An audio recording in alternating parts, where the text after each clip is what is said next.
এক ছিল সবুজে ঘেরা ছোট্ট একটি গ্রাম। গ্রামের পাশেই ছিল একটা বড় বাগান। রঙিন ফুল, লম্বা ঘাস আর মিষ্টি ফলের গাছ ভরা সেই বাগানে থাকত এক ছোট্ট খরগোশ। তার নাম ছিল টুনটুন।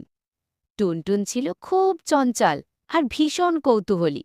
সারা দিন লাফাতে লাফাতে সে নতুন নতুন জায়গা ঘুরে বেড়াত।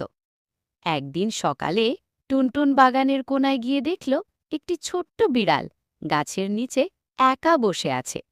বিড়ালটার নাম ছিল মিউ মিউ। মিউ মিউ একটু শান্ত স্বভাবের ছিল, কিন্তু তার চোখে ছিল একরাশ দুঃখ। টুনটুন সাহস করে জিজ্ঞেস করল, তুমি একা কেন বসে আছো? মিউ মিউ নরম গলায় বলল, আমি নতুন এখানে এসেছি, কেউ আমার সঙ্গে খেলতে চায় না। টুনটুন হেসে বলল, তাহলে আজ থেকে তুমি আমার বন্ধু।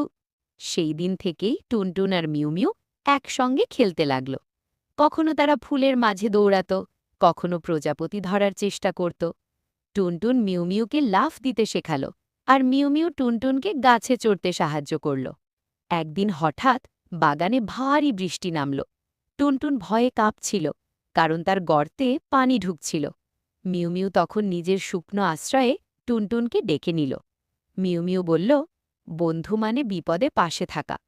বৃষ্টি থামার পর আকাশে রঙিন রামধনু উঠল।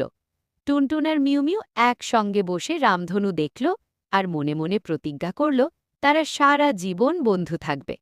সেই দিন থেকে বাগানের সবাই বলতো, দেখো, বন্ধুত্বে কোনো ভেদ নেই, খরগোশ আর বিড়ালও শিরা বন্ধু হতে পারে।